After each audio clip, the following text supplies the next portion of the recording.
Good evening. Welcome to the Forum for Candidates for House Districts 31A, 31B, and 35B. I'm Bruce Pomerantz of the Anoka, Blaine, Coon Rapids area League of Women Voters, sponsor of the forums. As moderator, I am a neutral on these local elections because I am a Fridley resident and I cannot vote for any of these candidates. Additionally, I do not know any of these individuals personally. All candidates were invited to this forum. Those who are here tonight have agreed to the rules included in the invitation to participate. The League of Women Voters does not support or oppose any political parties or candidates for office. The League does help citizens become informed voters and advocates for important issues we have studied. That's what this evening is about, informing voters.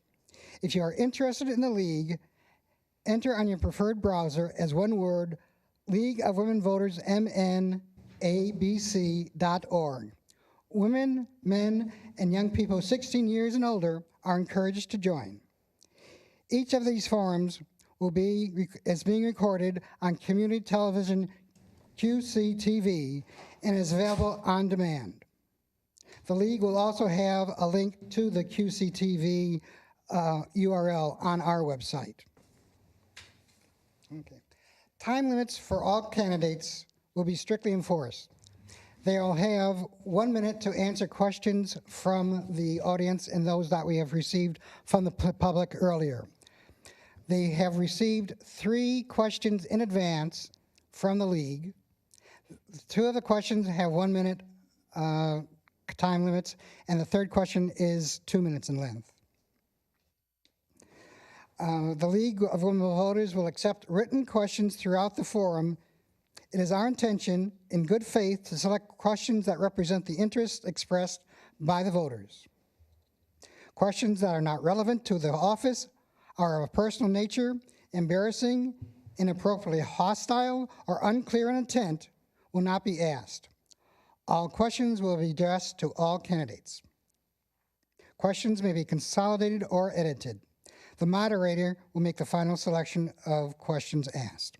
With those ground rules, I'll now begin the forum with District 31B, which features as candidates Bahr and Susan Larson. Will you please raise your hands so the audience knows which ones you are? Okay, appreciate that. Now, the questions that you received in advance. First one is, and you have 1 minute to answer, describe your background and community involvement, and we'll start with Mr. Bahr. My background is a self-employed truck driver. I have owned my own company for quite a few years, and my community involvement is Upper Rum River Water Management Organization, and most of the rest of my time is on the highways and byways of the great land of the United States, traveling hither and yon, to bringing food back to the fresh produce back to Minnesota and our agricultural products to people on the West Coast. So my community involvement is more in a larger sense as opposed to a specific city. That would be the Upper Rum River Water Management Organization is my specific city involvement. Okay. Do you need the question repeated? No, I do not. Good evening. I was raised on a small family farm, the oldest of 6 kids. I am married. I live in Ham Lake. My husband and I are small business owners. We have a small carpet store that's been open since 1958. We have 5 daughters and 9 grandchildren. I grew up in the 4-H programs and with church programs. So I learned very early on volunteerism. And volunteerism has always been close to my heart. It shows through in what I do now today. I work with senior and disabled people. I try to find low-income housing for them. I work very hard at it. I volunteer at senior dining. You know, I'm always out there lending a hand.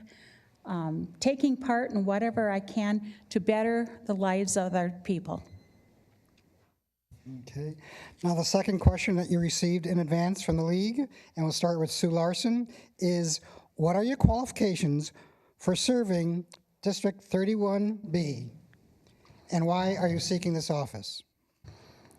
Okay, small business owner, very important part of my life. What happens in Anoka County is very important to me, whether it's taxes or just the environment. I have in my history, I'm an LPN. I have 17 years of restaurant. I have 7 years in the building trades. 3 of those years were supervising house construction sites. I have 16 years of city council with various different committee work. And I have 3 years on the board for the League of Minnesota Cities, as well as I have experience with community ed and also with the Anoka Ramsey College and the advisory boards for 2 campuses. I basically want to run because I believe I can serve the people of Minnesota. Okay. Next, Cal Bahr. Would you want the question repeated? No, I'm fine. The qualifications, I'm currently serving as the representative from House District 31B. And why I'm running for office, seeking re-election to the office, is to minimize intrusion. As both of us have said, we're both small business owners, and the onerous regulations placed upon business owners of any size, small, medium, large, single individual wanting to start a new business is, to put it bluntly, is pretty ridiculous at some of the regulations we have these days. And so I'm seeking re-election to try and minimize as much as possible the encroachment of government into small business. Okay. Okay, and the third question, and we'll start with Cal Bahr this time. This one you have 2 minutes to fill your, you have 2 minutes to answer, sorry. What issues are you most passionate about, and what are your plans to address these matters? Well, probably one of the most passionate ones would be the Metropolitan Council. The Metropolitan Council is an organization, while well-intended when it started because of sewer and water issues that we all care about, clean drinking water and waste products being taken care of in an orderly manner, has grown into this behemoth that is accountable to one person in the state, and that's the governor. Whether you agree or disagree with the governor is irrelevant. That one person controls the Met Council because they appoint everybody on that council. They serve at the pleasure of the governor. This is antithetical to self-governance, for starters. It has grown to not only be sewer and water, which actually they do very, very well. They've won national awards for their sewer and water management, but they also run a bus system that used to be private. They manage all the Section 8 housing. They manage a multitude of other smaller projects. Any transportation funding coming in from the federal government has to run through the Metropolitan Council. Light rail, buses, road fixing, everything. 610 project has to go through the Met Council. These things are all, like I said, antithetical to self-governance. They bypass the legislative process. They bypass the will of the people. And it's basically not quite dictatorial, but they do operate by the wishes and desires of the governor of the day. So the Met Council is something that's near and dear to my heart for pretty much total reform and practically elimination, down to put them back to a sewer and water management organization that should be run as a JPA amongst the 7 counties that are controlled from the Metropolitan Council. Sam, with 15 seconds left, what else is really important? Eliminating as many regulations on the people and the businesses in the state of Minnesota as possible. Okay. And Sue Larson, the same question, and you also have 2 minutes. Well, first off, Healthcare continues to be an issue for not only the residents of Anoka, but for the whole state. And education. And education is sort of twofold. It's for the kids and the learners, but it's for the adults and the teachers and just everybody involved. It is so important to have a good educational system for everyone. That's what our businesses need. If we're going to work with our businesses, we need to have a good education system. We need to have good health care benefits. Everything sort of goes together, but yet it's separate issues that you have to work on.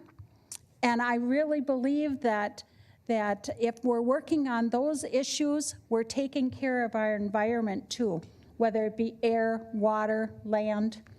You know, it's all important. So you got to be willing to really take hold and get educated on all of the different subjects and try to come to consensus with people on what you can do for each of the areas that concern our local residents. Okay. Now we will take questions from the audience. And somewhat fortuitously, we received one about the Met Council. So in order to have opposing viewpoints, I'm going to ask it. And if Mr. Bahr, if you want to say another minute's worth of whatever your opinions, that's fine. But I thought it would be nice in order to hear, since you are running opposed to each other. And the question from the audience is, why should we have a Met Council? What are the benefits and what are the negatives? To me? Yes, to you. Okay. In one, I'm sorry. The Met Council serves its purpose by trying to oversee what's happening. And then I'll go right into the negatives, because I look at what East Bethel's gone through. And, you know, that's part of our district here. And the Met Council come in and told them what they were going to do, basically. And it has cost them so much money. And it's put so much grief toward the residents. Even though the business is along 65 that has utilities going in, it will benefit them in the long run.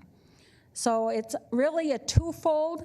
Something can be good, but not be great. And there's always work to be done.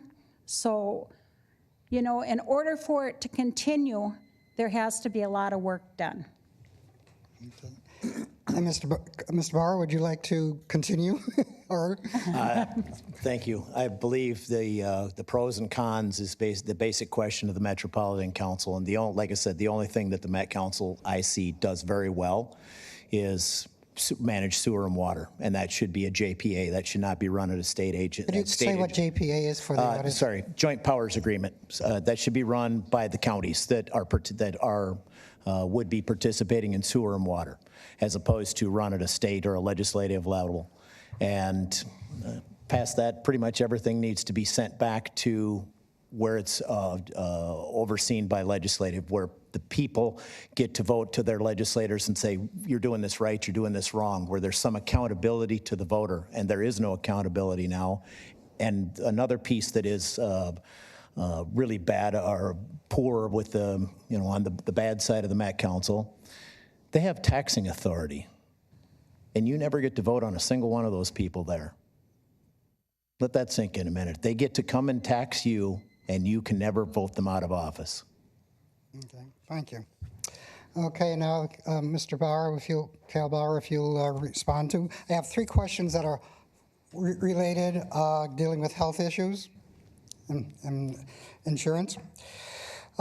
People with mental illnesses and substance use disorder need safe, affordable, and stable housing in order to recover. Unfortunately, they are much more likely to experience housing instability or even homelessness. What are you going to do to address this housing gap in our mental health system? 1 minute. 1 minute, that's a pretty big, pretty tall order for 1 minute, but I am well aware of the housing shortage and the mental illness part. We have done some stuff around veterans for returning veterans that have the same thing, and it would be nice if we could take some of the money that we're using for, well, there's plenty of wasted money. If we could take some of that and put it back into temporary housing for recovering people so that they actually do get back on their feet. I know there's some short-term things, and 30 days is really not enough time for somebody who is a recovering addict of anything to actually get totally on their feet. It's just enough to get dried out, but you haven't changed the lifestyle yet. And what I've seen from different studies that I have read, they recommend somewhere the 3-month to 6-month period, and then possibly a halfway house. And I would be more than happy to sit down and try and find the money for that and work through that issue to make sure that we don't have recidivism. Okay. And Sue Larson, would you like me to repeat the question? No, that's fine. You know, mental health is such a huge issue, and there's going to be more and more costs as we continue to develop our needs in the mental health area. And I think the legislature is going to have to take a serious look at what is available for mental health, what's available in those services, including the treatment part, but also the housing part and just jobs. So many of these people, they're not holding full-time jobs, which creates another barrier. And they can't provide the food, they can't find the housing. We have such a housing shortage in Minnesota. It's just really a hard situation. But I think the answers are going to have to start at the legislature, and they're going to have to dig into this, and it's going to have to be round table, everyone discussing and coming to some type of consensus on what maybe will work for the residents of Minnesota. Thank you. Okay, and now the second question dealing with these issues. Many Minnesotans have health insurance, are being pushed out of their present health insurance plans and given options in providing health care insurance that are not to their liking. What will your position be on stabilizing good health care insurance policies for all future health insurance consumers? And the other, the B portion of this is, what is your view on short-term limited health care insurance? First, let me say, our health insurance is so vitally important. You know, we've had mandates on having health care and that still hasn't provided health care for everyone. We've seen Medica pull out of Minnesota, which was a major thing. Many people ended up off of health care. And we need to find a way that we can continue to be a leader in Minnesota with health care. We have such a good reputation that we have to be able to figure out a way that we can take care of our people. And that's people of all ages. You know, so it's very important that we have conversation on it, that we bring people in and listen to them, so that we can build upon something and try to get the health care that people in our great state really needs. Thank you. And Cal Bahr, would you like me to repeat that? I'm fine, thank you. So there's a couple of things here. The last question first. I believe that people should have the option, if they choose to have short-term insurance, high deductible, that should be an option that if they choose to exercise, they may use that. I'm a fan of that. The other piece is every time the government has stepped in to try and fix the problem, they have made the health insurance problem worse. Before the ACA in the state of Minnesota, we had an MSHA program that covered people with pre-existing conditions, that covered low-income people, that covered anybody who chose to participate in that problem in the state. And it covered them well. We did not have people dying in the street. We didn't have people going without health care. They had health insurance if they wanted it. But due to federal regulations with the ACA, we were not allowed to continue that program. So I will be advocating for a continued removal of the ACA and bring that back to a state level where we can be much more responsive to the needs of the citizens of the state of Minnesota. Okay, thank you. No, please keep your applause to the end so everyone has a chance to answer questions, as many questions as we can. This question then, wrapping up on the health issues, is with mental health expenditures, will you seek to increase spending for mental health programs? And we begin with Bahr. I guess that would depend on exactly the program. Do I think that we need, sometimes more money is not the answer. There are quite a few things that we can point to very readily that we've been throwing money hand over fist at for years in different areas, and that's has not produced better results. But do I think we need an overhaul of the way we handle our mental health issues in this state? Yes, that maybe more focused on the dollars, take the programs that aren't working and repurpose those dollars into areas that are working. We have a lot of programs that do work, some that do not, and eliminating things that do not work and moving the money back into programs where it does work is a good first step. Okay. Sue Larson, will you seek to increase spending for mental health programs? I do think we're going to have to increase funding. Mental health issues has just been on the rise. Every time we turn around, we hear about something that's happened and that there's mental health issues behind it. We have to get a handle on it. You know, I think one of the greatest things for our district is we're going to have a mental health facility built up by East Bethel. And that's going to be a great start for our district. But there's so many things that have to be done, right down to the training for our officers and our healthcare workers on how to deal with mental health. So I believe we're going to have to stick some money in and try to figure out how we can best suit this epidemic of mental health that we're dealing with. Okay. Okay, the next two deal with the legislative process. A little bit of political philosophy, I think, here. Article 4, Section 17 of the state constitution. You want me to quote it for you? Laws to embrace only one subject, quote, no law shall embrace more than one subject which shall be expressed in its title. Correct. What is your opinion of large omnibus bills? Yes or no? What would you do differently? And for that, we begin with Sue Larson. Well, I really think we tack too many things on the omnibus bills. It gets to the point that the legislators don't have time to read up and research on every topic that's on there, so that when they're voting, if they know of something on there that they haven't researched and they don't know what they think, they either have to vote it up or vote it down without having a good idea on what their true opinion is. So many times legislators find it easy to tack things on, and I would like to see the legislator really dig in, get some solid work done, taking topic by topic and really getting some work done on issues. Thank you. Bahr. That's a subject that's near and dear to my heart.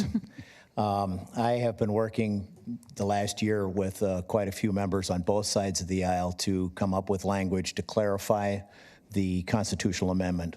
In less than a minute, I know I can't answer that question fully, but the Supreme Court, through three major decisions between 1974 and 2004, wedged that amendment open to the point where as long as you can put something in the title, you can put it in the bill. And that's the way the Supreme Court has interpreted that. And I believe we need to go back and amend the state constitution to specify or define what single subject means, not just, and also express it in its title. Really shortly, From the 73-74 biennium, the legislature passed and the governor actually signed into law 1,366 different pieces of legislation. That means you, the voter, got to see 1,366 pieces of evidence of how your legislator voted. Our last legislative session, biennium, we passed and the governor signed into law 189. Thank you very much. Cal Bahr, next question is for you to answer first. How would you reform the House rules to make the legislative process more open and transparent to the public? Getting rid of omnibus bills would be a really great way to start. To Ms. Larson's point there with, we had 4 hours. When it came out of conference committee, the House was given 4 hours on the last day of session to read and understand and comprehend 990 pages of legislation. And if anybody hasn't seen what 990 pages of legislation looks at, I've got a copy sitting at home so anybody can look at it. It's about that thick on legal page front and back. And you've got 4 hours to read that, go through it, and understand it. And that's where the voter has done a disservice, because we, the legislature, get one vote for 990 pages of legislation. There is no way that I support everything in there, and there's no way that I do not support a large portion of what's in there.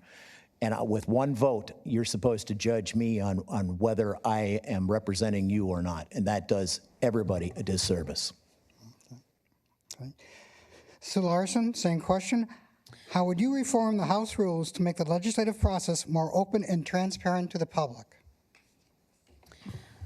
Well, the omnibus bills tacking stuff on is certainly one thing, but I'm a believer in both sides of the aisle talking, taking the chance to sit across the table from each other and sharing ideas and building a consensus. I think consensus building is very important. And no matter what you do, you're far better off if you can come to consensus for a decision. And I believe the legislature has to start working more across the aisle, and that I believe that's good for all of us. And so I believe that is just really a focus that I want to see. Okay. And this will be the last question from the audience, and then you'll have your closing statements, which is 2 minutes each. The question concerns school vouchers. Do you support school vouchers? Why or why not? And we will begin that question with Sue Larson. I'm sort of undecided about that, even though I am a true believer of Minnesota education. I believe in the system of teachers teaching students. I like public education. I like community colleges. I think it means so much to our communities when we can keep our education at home. I believe that there are times when homeschooling is good. I believe that charter schools can be good, the arts and science schools can be good, but I am overall a supporter of basic public education. Okay. And Cal Bahr, do you support school vouchers? Why or why not?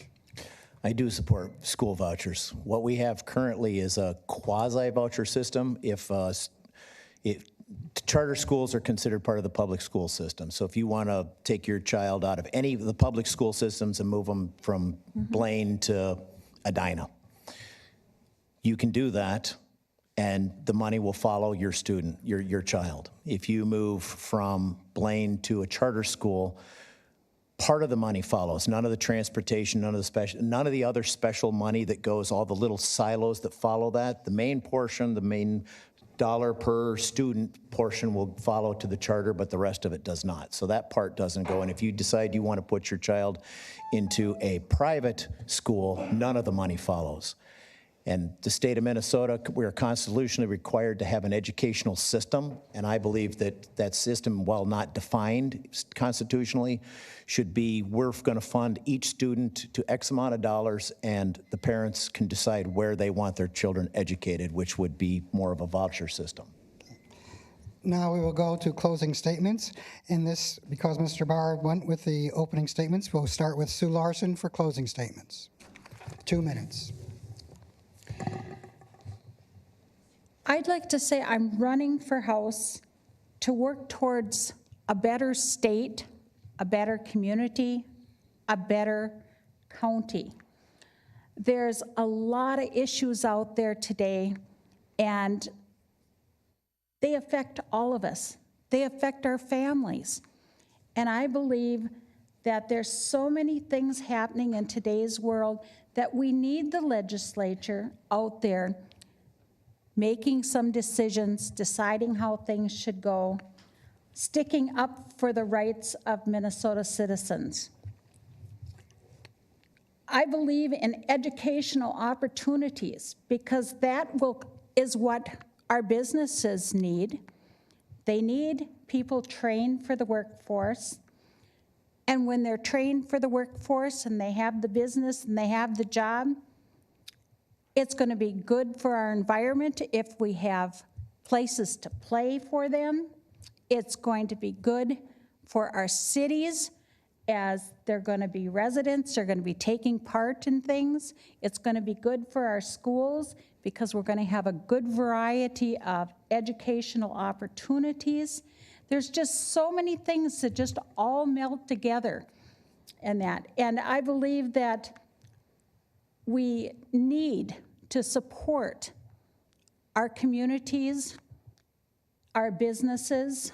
I'm a member of the Ham Lake Chamber as a small business owner, and I believe that small businesses are a backbone of our county. Just as in every community, the small businesses are very important. Our educational systems, you know, and serving on community ed and college advisory boards, I take that seriously. Okay. And Cal Bahr, your closing statement, 2 minutes. In case anybody hasn't guessed already, the single subject law is one that's near and dear to my heart. That is probably does more damage to a representative republic than anything else that we, the legislature, do. I have worked across the aisle, and I will continue to work across the aisle to clarify that so that you, the voter, knows exactly what your legislator is or is not voting for or against. Kind of dovetail onto the education here a little bit. Sue is exactly right. We have a lot of educational problems. There's a lot of things that need to be done. Example, we currently send approximately half of our high school students to a college to get a college degree. Load them up with debt. They get out of school. 22% of the jobs in the state of Minnesota require a four-year degree. So what do we do? What's with the rest of them?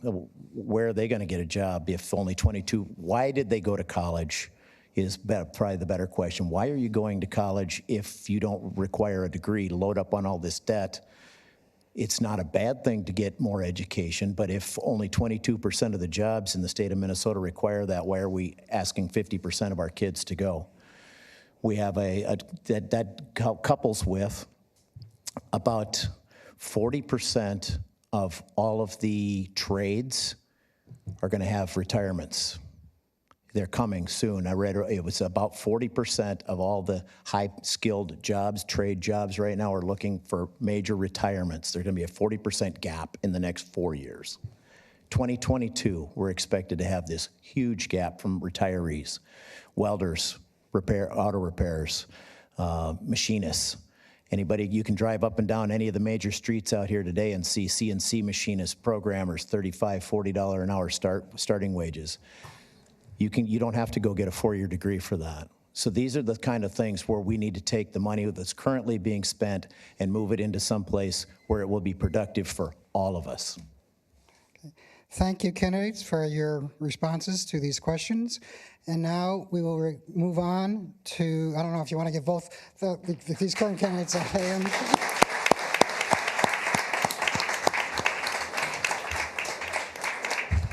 And now we will move on to House District 31A.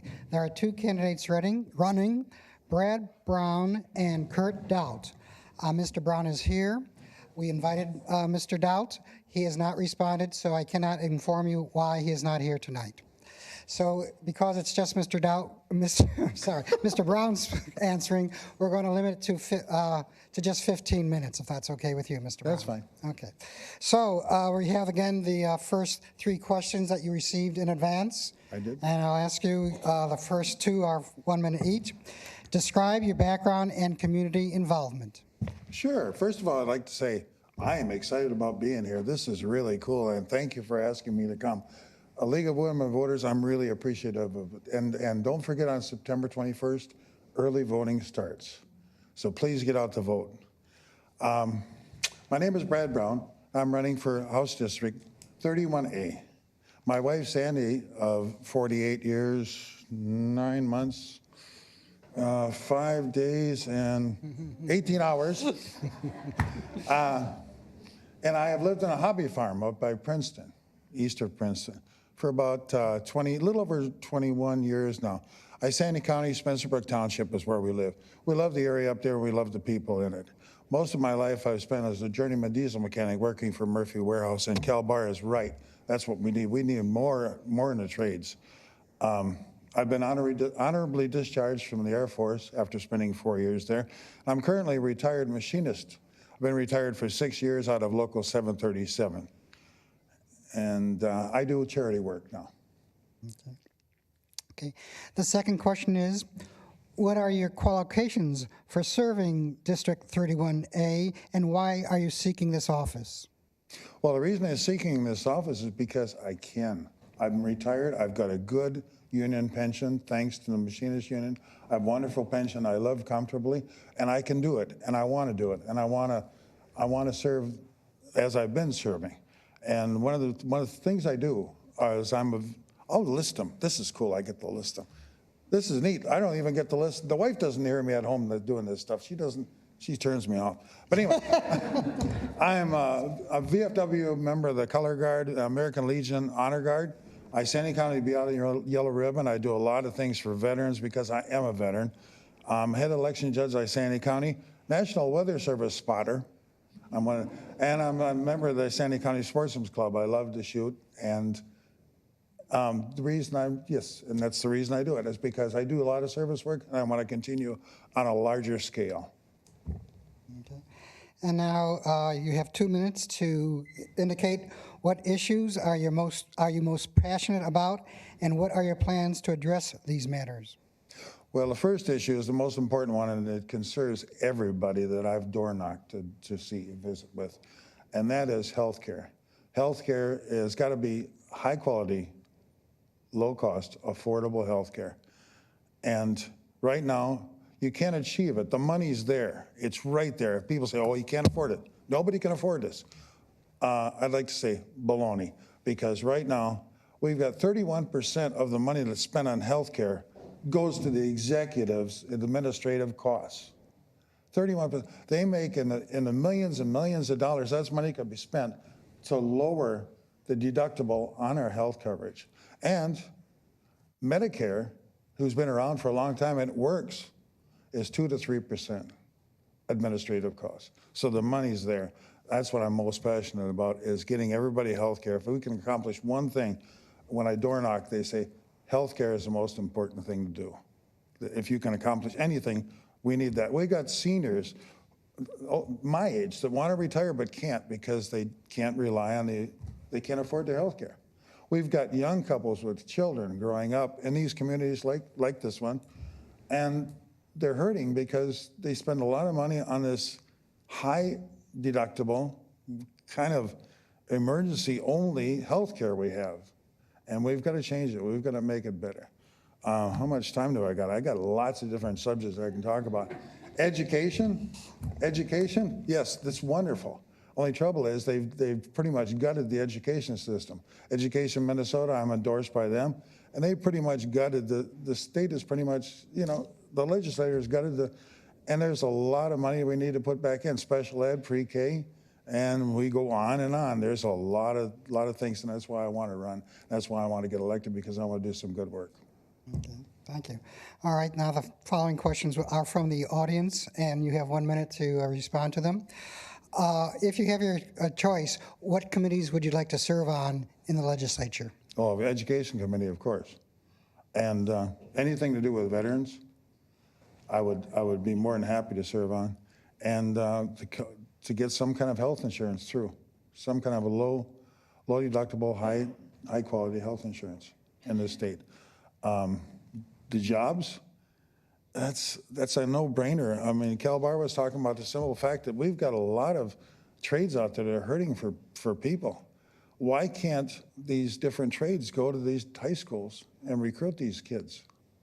Say, hey, this is what we have to offer. Maybe show them, take them on the job, show them what's going on.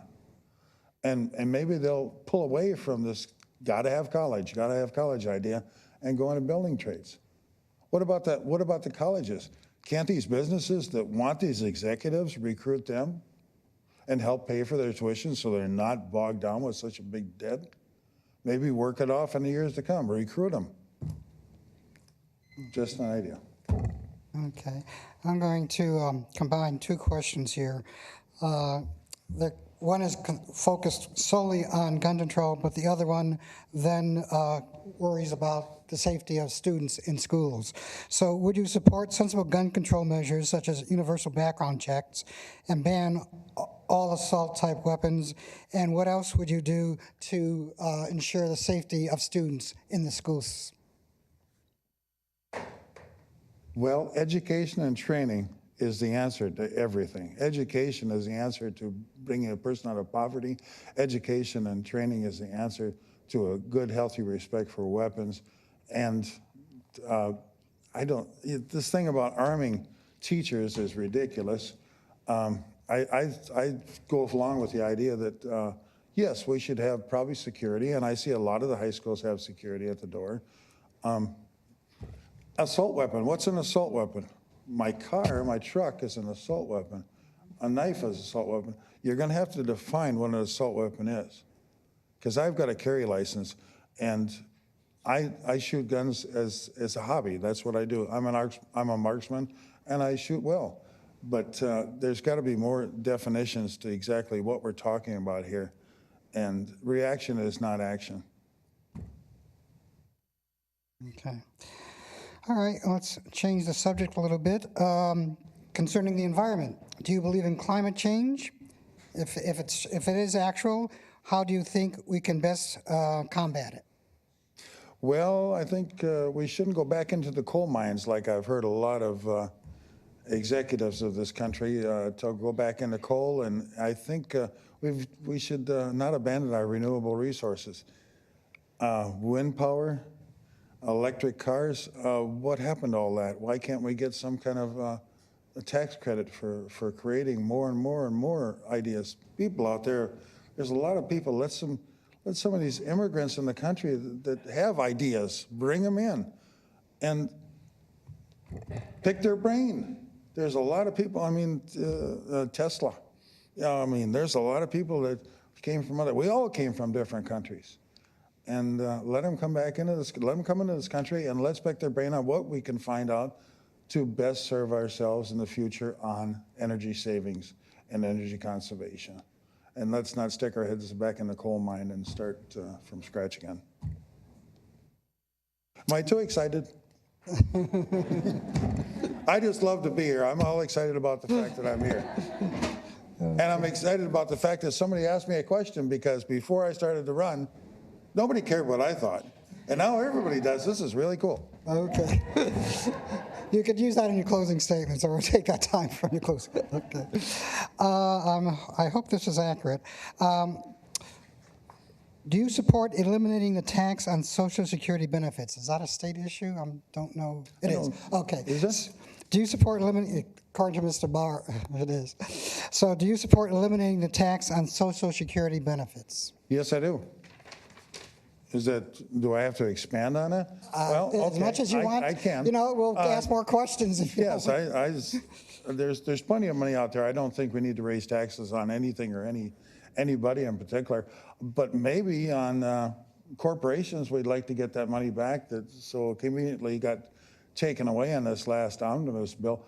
The way I understand it, they went from a 9.9% tax rate, which I wish I could pay, to a 9.1% tax rate on corporations and big business. I would have liked to seen it go up to 10.9% or somewhere close to what all the rest of us pay in this room. But to tax Social Security, no, I don't think so. You're taxing the people that need it the most. Okay. And here's more of a philosophical question. How will you represent all people in the district, even those who may not have voted for you? How would I support them? No, how would you represent them? Represent them as best as I possibly can by doing their works and by making sure that I do what they tell me to do because they're my constituents and that's who I work for. I want to listen to them and listen to everything that they have to say. I like town hall meetings. I like meetings like this because we can get together and even though I'm doing a lot of the talking, I sure wish I got 2 ears, no waiting. And I'm used to listening to other people's, what they have going on. And I'm not used to speaking. This is a real treat for me because I'm usually listening, like with the State Fair, we were just out there and it was fun because I got to listen to a lot of people. Even though they asked me my opinion and I got hoarse 2 out of the 3 days that I was out there, I couldn't talk after I got home and the wife said, "This is wonderful, go out there more." Okay. Another question, and this will be the last question, then we'll go to the 2-minute statement. 12 states, the District of Columbia, and Puerto Rico issue driver licenses to undocumented residents. Do you support providing driver licenses to undocumented residents who would then permit them to obtain automobile insurance? Why or why not? Well, I think everybody should have automobile insurance. I don't believe in this no fault. My wife got in a hellacious car accident years ago, and we used to bale hay on my place because she loved to do it, but she can't do it anymore. She's not capable of doing it anymore. But Can you go a little bit closer to the mic because I don't have yes, everybody should have insurance because what if you get involved in an accident? I mean, But to get the insurance, you need a driver's license. Yes. So you can't, right now you have to be a citizen to get a driver's license. An undocumented immigrant is not a citizen and cannot then therefore get a driver's license. oh, it was a trick question. Well, that shows you how much I know. No, the fact of the matter is, yeah, I believe in, and if you're talking about driver's insurance, yes, I believe in insurance. Unless you can do down in Iowa, which this is, what is it, prove your affordability or something like that, it's like $1 million, I think, you had to have of possessions that you could lose. And I don't go along with that, so. Okay. And now for your 2 minutes for your closing statement. That last question was a tricky question. I'm trying to get over that right now. But basically, I've led and I've followed. In the Air Force, I supervised a lot of airmen. At Murphy Warehouse, where I used to work for 29 years as a diesel mechanic, I started out learning. I was an apprentice. Went through the apprenticeship program, which I highly recommend to anybody that wants to become a diesel mechanic if you're not afraid to get your hands dirty, and you make some good money at it, and you make a good retirement. I was a working foreman. I was an ex-air traffic controller, too, which is not written anyplace, but I was fired by Reagan August 3rd, 1981, along with 13,602 other individuals who loved their jobs, 68 of which committed suicide because they were never without employment before. But be it as it may, as a journeyman, I worked as a hydraulic mechanic at Charles Olson and Sons. I worked as, and many times I was in charge of the shop. I know how to give orders and I know how to take orders. I know how to compromise and I know how to get things done. I have a common sense approach to everything I do. And if sent to St. Paul, I will address the challenges that are faced before me and for my people in the district and for the state. I will always be looking for ways to enhance income and quality of life for my neighbors. My motto is, let's do it together as one. That's the time I have. Okay, thank you very much. Thank you. Oh, and don't forget to vote. Okay. Now we have 2 candidates for House District 35B. Kathryn Eckhardt. Would you please raise your hand so people know which one you are? Okay. And Peggy Scott. Okay. And now, again, we will start with our regular protocol of asking you to respond to 3 questions that you received in advance. The first one is, describe your background and community involvement. Oh, I'm sorry, and this will go to Kathryn Eckhardt first. First, thank you everyone for being here today. Thanks to the League for putting this on, and for all of you for taking time out of your evening to join us here today. I have a background in education. I have a bachelor's degree in child psychology and a master's degree in work, community, and family education. I am currently the Director of Student Services and Epidemiology and Community Health at the University of Minnesota, where I've worked for 15 years. I've been at the university for about 18 years total. My husband and I have 2 children. We have a daughter who is in 4th grade and a son who is in 2nd grade at Andover Elementary. We moved to Andover because of our kids. As those of you who've been here all day heard, Andover is a wonderful place to raise a family, and my family is no exception to that. And so I feel really lucky to be a part of this community. As a member of this community, I've co-led a Girl Scout troop for a year. I was the cookie mom for a year. I'm a regular volunteer at Andover Elementary in my kids' classrooms, but also doing the extra stuff. I've been the hall monitor during Election Day and all the other fun stuff that comes around. Okay, thank you very much. And now Peggy Scott, the same question. Would you like me to repeat it? Or? Thank you for being here this evening, and thank you to the League for putting this forum on. I am Peggy Scott, and I have lived in the community for 22 years. My husband Dave and I raised our 2 children in this community, and we feel very blessed. They grew up in a community where family comes first. My husband and I have been small business owners over the years, owning and managing residential rental real estate. Prior to being in the legislature, I served on the Andover Park and Rec Commission, and I also served as a youth soccer and basketball coach. I've also been involved in our local church, in the children's, women's, youth, and community outreach ministries. I have worked hard for our community during my time in the legislature, getting $18 million of funding for the cleanup of the hazardous waste pit in Andover, the at-grade rail crossing in Coon Rapids on Hanson, and permanent funding for a pilot program in Anoka Hennepin school districts.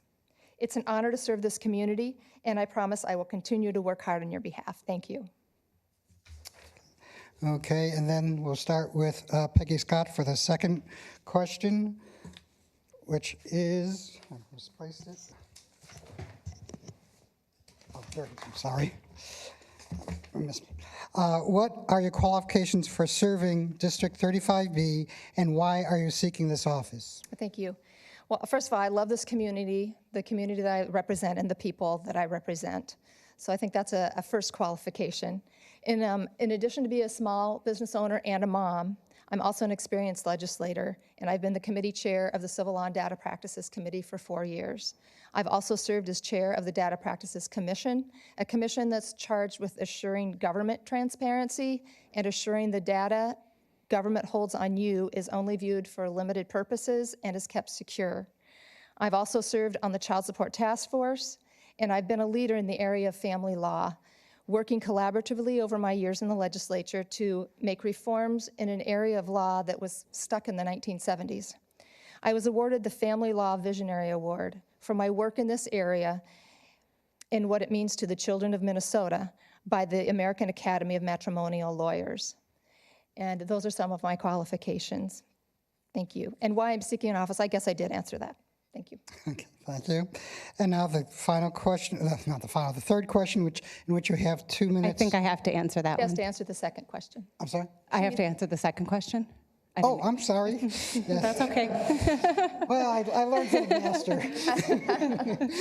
What are your qualifications for serving District 35B, and why are you seeking this office? Well, like Peggy, I'm also a resident of this community, and I think that does make all of us qualified to serve. But in addition to that, as an employee of the University of Minnesota who is not a faculty member, I am charged with advocating for students when I don't have direct authority over a lot of the people who make decisions, because the university operates under a faculty governance system. That means that when I need to get things done, I have to work with them. I have to get buy-in. I have to get people to understand why things need to be done without just saying, this is how it is. I think that that process of navigating through university bureaucracy and through faculty governance will serve me well at the Capitol. My reasons for running, in large part, is because of the 2016 election and watching that play out through the eyes of my children. My son was in kindergarten during the 2016 election, and I was absolutely shocked by the kind of things that they were coming home talking about in their classrooms. The divides we feel in our country are present in our kindergarten classrooms, and I know we can do better, and that's why I'm running. Okay, thank you. Now the first question from the audience, and this was specifically for 35B, so someone is here from who one of the two of you will represent. What is your position on green energy? We didn't do the third question. Oh, sheesh, I'm sorry. Okay, 2 minutes. We're going to do it together. I just want to get out. Okay, this is again for Kathryn Eckhardt to respond to. What issues are you most passionate about, and what are your plans to address these matters? And you get 2 minutes. 2 minutes. I am most passionate about community representation. I spoke earlier about the divides in our community, and I think we're at a moment in history where we either choose to lean into those divides or we choose to build bridges. I obviously am choosing bridges. I think we are stronger when we have the most voices involved in our process, and I think community representation gives us that opportunity. What I envision is that we come together, let's say there is a healthcare bill, we come together as a community to discuss just that bill. I think we need spaces where we come together not just as Democrats or Republicans all the time, but just as members of this community. And when we're talking about a healthcare bill, it gives us an opportunity to talk about how that's playing out in our community. You can be somebody who has Medicare, Medicaid, our small business owners, people who own farms in Andover. We're all experiencing issues differently, and we need a space where we get to talk through those issues. So community representation is something I'm absolutely passionate about, and I would bring that if I'm elected into this position. Okay. All right, now, I apologize It's my for these. turn. I apologize for these mistakes. Okay. Really? It's been a long night for you. Yes, it is. It really has. That's a lot to ask. I already penciled you in that you answered. I'm sorry. Okay. And I thought I was excited. So I'll go ahead with answering the question about what I'm most passionate about. Yes. All right, thank you. Well, I already mentioned it in passing here, or in my prior comments. I am very, very passionate about family law, and I want children to have the opportunity to have two involved parents in their lives whenever that's possible. And so I would continue my work to assure children of divorced and never married parents have equal access to both parents in their lives, provided both parents are fit and loving.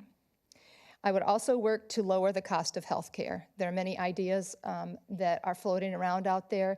Some of the things that we've done already, in the 2017 legislature, we lowered premiums in the individual market. And we also did a premium, 25% premium rebate, because people were experiencing $2,000 to $3,000 premiums in the individual market, which no one can afford. We also introduced, for the first time since I've been living in Minnesota anyway, in the 22 years we've been here, and that we allowed for-profit companies to come in and do business in the state of Minnesota for healthcare. And those businesses are still kind of ramping up what their products are going to look like for our state, but I think that it will help to introduce more competition and drive down prices in the market. So those are some of the ideas on healthcare. And also, I'm very passionate about rolling back entirely the tax on Social Security benefits. We got to start on that this last 2 years in the legislature. The low income do not pay any tax on the Social Security. The middle income pay a percentage. And we want to continue to roll back that tax. We're one of 11 states that still tax Social Security benefits, and I just think that's wrong for our seniors. And we're losing a lot of our seniors to other states that don't tax it. And so we don't want to lose those folks. And so those are three of the things that I'm really, really passionate about. Thank you. Okay. All right. Now, getting this right, getting back on track for me. Okay. This is for Peggy Scott. And again, as I said earlier, this was from someone who specifically asked for 35B. What is your position on green energy, clean water and air, and how should the state of Minnesota move forward on these topics? Right. Well, as far as green energy, I'm a proponent of all of the above. And I think the key components are that it has to be affordable, reliable, and clean. We have rolled back the Made in Minnesota Solar program, and I know some people were opposed to that, but that was a program where very few people were benefiting from it, and it was very, very expensive to the state of Minnesota. So we were right in rolling back that program. But that said, I think we do have an all-above approach in the state of Minnesota. I don't think that needs to change. But again, the three basic things there are affordability, reliability, and clean energy. We know that in Minnesota, the sun doesn't always shine and the wind doesn't always blow, so we have to have backup power. And so natural gas has been kind of the go-to lately because it's been so affordable. And we still have some up and running coal plants, but I think that more and more we're seeing kind of a combination of green energy and, well, I guess natural gas is a green energy. So, and I'm out of time here, so I didn't get to answer all the other questions on the environment, but I can maybe come back to that later. Okay. All right. And now for Kathryn Eckhardt. What is your position on green energy, clean water, and air, and how should the state of Minnesota move forward on these topics? Well, I'm a big fan of clean energy and clean water and clean air. You know, we're all breathing it after all. So I'm a big fan of that. I support expanding options in green energy. I think it is a field that actually has a lot of potential for job growth. We are going to see more and more people that are going to be requesting that. And I think over time we're going to actually have a job shortage in the area. So I think it's an area of investment that Minnesota would be wise getting in on now so that we are prepared for the future and we're leaders in that area. I also think that we should be holding businesses accountable for their carbon emissions and to make sure that we are maintaining high standards and that Minnesota air is clean and safe for all of us to breathe and that we can drink the water. Okay, thank you very much. And again, this is from the audience, and again, it was specifically asked for a 35B. We are both retired, but a long-term health care policy in the early 2000s. We received notice from the insurance company that our rates will increase 15% this year and will continue to increase each year. What can the state legislature do to control these increases now that we are on a fixed income? And that goes to Kathryn Eckhardt. I think that that reflects so much of the frustrations I've heard from a lot of seniors and a lot of people in general about healthcare, and long-term care is no exception. We are always surprised by a bill that we receive, a notice, and we all feel like we don't have a lot of control over what happens because after all, you know, we don't know when we're going to get sick or when we're going to need it, and we can't control the costs. My mom actually used to work in long-term care for Northwestern Mutual Life, so I've had some conversations with her about the benefits of long-term care, and I think they're there, but there's certainly flaws in the system, and what we need is a more transparent legislative process where we can talk through these issues in a bipartisan way. And some of this goes to some of these big bills that we get at the end of the session, because good stuff that most people agree on gets used as a bargaining tool, and long-term care costs is no exception in that. So I do think the role of the legislature is to try to intervene and to control these costs and make them more affordable, but we need a better process in our legislature, more bipartisan work to be able to get us there. Thank you. And Peggy Scott, would you want me to repeat the question, or? No, I think I understand the question. A 15% increase is a significant increase for anyone on a fixed income. And the legislature, I'm not sure how much purview they have over how much rates go up in that long-term care market. I think what needs to be done is looking at the overall cost of healthcare in general and getting that to be a little bit on the, you know, to drive those costs down. You know, on the issue of long-term care, it's a multifaceted issue because we have problems staffing long-term care facilities. And one of the things we did in the legislature is we passed a bill allowing reimbursement for nursing assistants to get their training so we can get more people to work in that area of healthcare. And I think there are some practical things we can do on that side to to lower costs and get more high-quality care in those facilities. The other thing for people on fixed incomes that you have to keep in mind is that there are other things that are going up too, like their property taxes and so forth. So to the point we can keep those at a minimum, they're still going to have disposable income. Okay. And next question will first be answered by Peggy Scott. And because you'll be able to answer this yes or no, but the question will be why. Would you have supported the tax conformity bill passed by last year? Well, did you support last year's tax conformity bill? Yes, I did support that, and we had a lot of good provisions in the tax conformity bill. I believe it was 98 point some odd % of the people in Minnesota that were held harmless, and 2.2 million Minnesotans were going to be receiving a tax cut. What he's talking about, the tax conformity bill, I should probably back up and explain that a little bit. When the federal government, I think it was in February, made tax cuts on the federal level, the state of Minnesota has to adjust our tax code to fit what they did on the federal level. And so that's what we were doing with the tax conformity bill.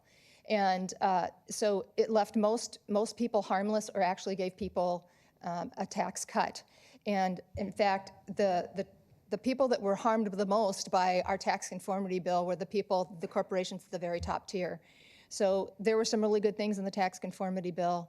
It was a big haul to try to make that happen. The pressure was on to try to get that passed, so that come January 1st, and when people start doing their taxes, we'd have something in place. Unfortunately, the governor vetoed that bill. Okay. And same question to Kathryn Eckhardt. Would you have supported the tax conformity bill passed last year by the legislature? Not as it was written in the end. Like so many other things in the legislature, it got rolled into big bills, and it was used as bargaining chips to try to pass other things. What's unfortunate is that it means about 300,000 Minnesotans are going to see a combined 15 million or 59 million tax increase spread out, and our small businesses are expected to be impacted. So it's pretty unfortunate that the legislature couldn't work together to get something done that would benefit most Minnesotans. I think when we all do our taxes, it's going to be a pretty significant surprise for many people, and it's a real reflection of all of the reforms that we need in the process of our legislature, so that we are able to solve basic problems that Minnesotans expect their representatives to solve. Okay, thank you very much. Now the next question goes to Kathryn Eckhardt. This concerns individuals who are either on probation or parole, or have and cannot vote. There are approximately 47,000 of these people. Would you support allowing people who are on parole or on probation from a felony to vote? Yes. And why?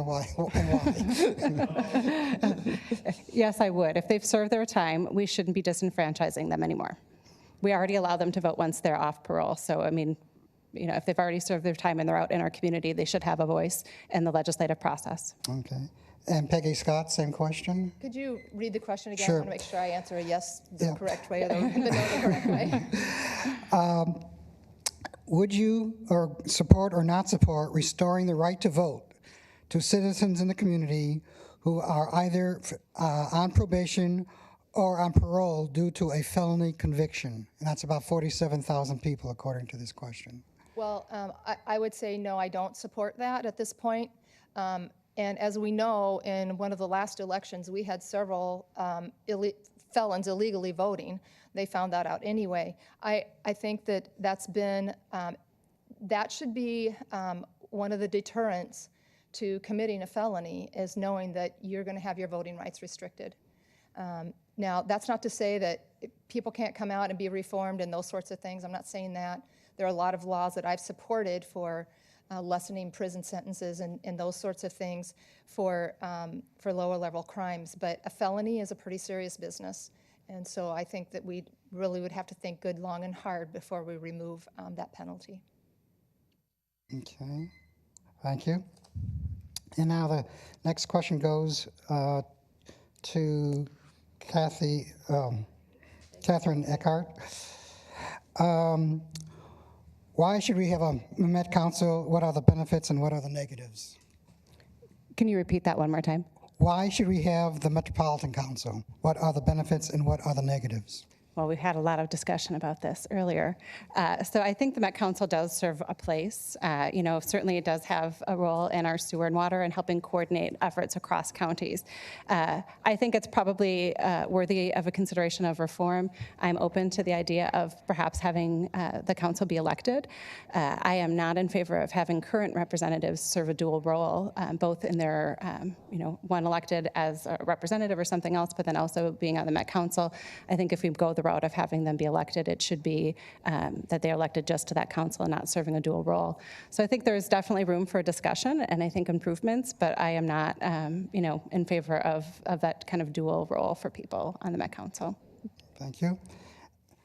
And Peggy Scott, same question. Thank you. Yes, I think the Met Council should be basically stripped of its power except for the connectivity of city sewer and water. And actually, those can be, as Representative Bahr said, those can be agreements that counties and cities can work out between themselves. But really, they do that part of their job very, very well. As we've said before, they're unelected officials who have taxing authority, which is not the American way. So I think it is a good idea to have city or county elected officials on that board. The last thing I think that we need is more people running for elected office than we already have. And I think the city and county representatives, I know there's a model in the legislature last year, and that model, really, when you get city and county representatives, county commissioners and city council people on there, you're getting people that understand their communities well. And I think that is the model that should go if we're going to have a representation at all and a Met Council. Okay, thank you very much. And now this next question goes to Peggy Scott to begin with. What committee assignments would you request upon your reelection? Okay.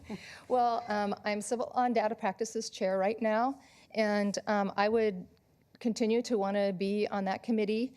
And I'd also like for that committee to change a little bit and have the Judiciary, Policy, and Finance added to that. I plan to remain on the Education Finance Committee. This year I was the only representative on there from Anoka Hennepin School District, and we're the largest school district in the state. So I would continue to try to be on that committee. I'm also on the Jobs and Energy Committee, and I really do enjoy that committee and the work that we do there. So I probably just asked to stay on the same committees that I've been on. Okay, thank you very much. And now, Kathryn Eckhardt, what committees would you like to be on if elected? So education would be natural, just given my background in higher education. I'm also interested in government operations, and so I think that would be kind of a neat committee to be on. That's it? That's it. Okay. Sorry. Okay, I'm going to ask a question that was asked earlier. It seems everybody's in agreement concerning the omnibus bills, but kind of like Mark Twain said, everybody complains about the weather, but no one does anything about it. So, first question will go to Kathryn Eckhardt. What would you do to change the policy and procedures that allow for the omnibus bills? Well, if we need to revise the Constitution to be more clear, that we should do that, because we absolutely need to remove the propensity of these bills. It's too much. It was actually a 989-page bill that was given to representatives at 7 p.m., and they voted on it at 10 p.m. There's absolutely no way anybody voted on that bill, or read that bill before they voted on it, and that's not good representation for Minnesotans. So if it needs to be a constitutional change, then it should be changed. What I see of these bills is they're used as bargaining chips to get good things into bills that they know the governor's not going to pass, or bad things that they think the governor's not going to pass, and good, and mixing it up. It's all these bargaining chips. And both sides do it. I'm not going to say one side is better than the other on it. But I do know that both Republican and Democratic Minnesotans lose out when our representatives are playing games with the legislative process. So we should be passing single-issue bills, and if that means a constitutional change, I'm supportive of that. Okay. And Peggy Scott, what would you do to change? I'm going to sign on to Cal's bill. We maybe have bipartisan support. It's very frustrating at the end of session, particularly when this stuff is kind of jammed through. I will say that, right or wrong has been done for years. And like as Kathryn said, both parties do it. The Democrats did it, and when they were in charge 4 years ago, their bill was, I think, 60 pages shorter. So it happens. I will say this, though.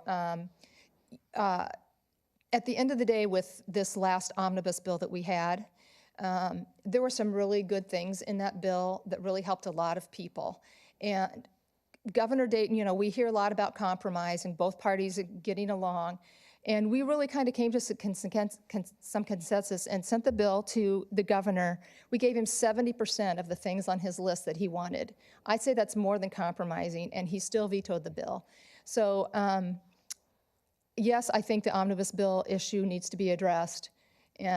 But yes, I think that there's still more bipartisanship that can be worked on. Okay, thank you. And this will be the last question, then we'll go into closing remarks, which will give you 2 minutes, but we're still on the 1 minute deadline here. And go back to the gun control, and also as it relates to students.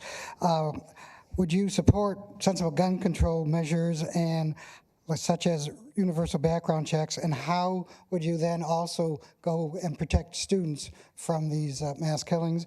And the question now goes to Peggy Scott. Oh, thank you. Well, first of all, we introduced $50 million worth of funding for safe schools in the last legislative session. And we got about 25 million of that through because it was in the bonding bill. The other 25 was in the omnibus bill that got vetoed. That said, the compensatory funding that I was able to get was a pilot program. It's now a permanent program. It's about $20 million a year for Anoka Hennepin, and they can use that compensatory money for safe schools. And any of the schools that have compensatory funding streams can use it for that. Now, on the gun side of things, you know, this last shooting kind of happened in the middle of session, and one of the things that I am investigating is a red flag law. But the couple of things that the a red flag law would have to have, and that's due process. A person would have to be served and appear in court before they could have a firearm removed from their possession. And if they are raised to the level mentally where that firearm, the judge, the courts decide that that should be taken away, then that person should be introduced into community-based mental health to get treatment, and not because they've risen to the level of being civilly committed. So that's a red flag. Those are a couple of things in a red flag law. Thank you very much. Support. And now to Kathryn Eckhardt. Would you repeat the question? Yeah. Would you support sensible gun control measures such as universal background checks and ban on assault-type weapons? And then the second part would be, and how would you also, are there any other steps you would take in order to ensure safe schools for students from firearms? Thank you. I do support universal background checks, and I do support red flag laws. I wouldn't have the bar be quite as high as them needing to be civilly committed to take a weapon away from them. I do think that there are strong bodies of evidence that seem to be linking things like domestic violence with a higher rate of actually gun violence afterwards. So I think that is something we should be looking at. As somebody who works at the University of Minnesota, I think we have experts that we should be consulting with to see what common sense measures we could be taking to actually prevent these shootings. But I do think that in the, in addition to that, we should be doing things like the universal background checks. Other measures, I think making sure that we're working with our school boards and that they're giving the resources that they need. That includes funding. I was really pleased here in Andover that we passed some levies and are able to do some safer school stuff. But I think we can't ignore the fact that gun violence is something we've got to address. Thank you. Now we'll go into closing remarks. Because Kathryn Eckhardt began with the opening remarks, we'll start with the closing remarks by Peggy Scott for 2 minutes. Thank you. Thank you again for being here, and thank you to the League of Women Voters for holding this forum. It's my honor and privilege to represent the people of Andover, Northern Coon Rapids, and Northeast Ramsey. I've enjoyed door knocking and meeting so many of you over the years. And I've also enjoyed meeting with many of you and hearing your concerns, some in my office in St. Paul, some at community events, and some at my district office across the street at Brio. And the best part of my job is helping you through an issue with state government. I've always made myself available and will continue to do so when I'm reelected. I am an experienced legislator who prioritizes our community and delivers results for our community. I share our district's values of family, faith, small government, and letting you keep more of your own hard-earned money. I've been endorsed by the Minnesota Chamber of Commerce, the Metro North Chamber of Commerce, and Minnesota Concerned Citizens for Life. But the most important endorsement is your vote. I'm Peggy Scott, and I humbly ask for your vote on November 6th or sooner, starting September 21st for early voting. Thank you for the honor of serving you. Thank you. And now, Kathryn Eckhardt, your closing remarks for 2 minutes. Thank you again for being here, everyone. I have had the great privilege of door knocking many doors this year, and it has been a wonderful experience. I will never look at this district the same way. As I drive through, I'm thinking about the woman who I door knocked who has 2 sons that ended up being florists, and I don't know how you raise 2 kids that become florists, but these are the things I think about as I'm driving through the district. It's a wonderful experience to be able to have so many conversations with people. But I go back to why I ran. The divides that we're feeling are real, and I don't want our kids coming home and asking if they can be friends with people who have parents that may have voted differently. I think it's wrong, and I think we are so much better than that. I have neighbors that are Republicans and Democrats and Libertarians, and when it comes down to it, our kids play together, and it's time that we bring those same values into our representation. I believe a model of community representation where we come together to tackle these issues as a district will help make us stronger. I think I'm a pretty smart person, but I'm confident that our district has many other smart people. When we have a place where everybody has a voice and can bring their ideas, I think we're going to be better off, and it can be a great model that we can hopefully bring to the rest of the state legislature and maybe start tackling things like getting rid of these big giant bills and working a little bit more positively together. My name is Kathryn Eckhardt. You can learn more about me at kathrynfromminnesota.com, and I really appreciate being here and would love your vote in November or earlier, as many people have reminded you. The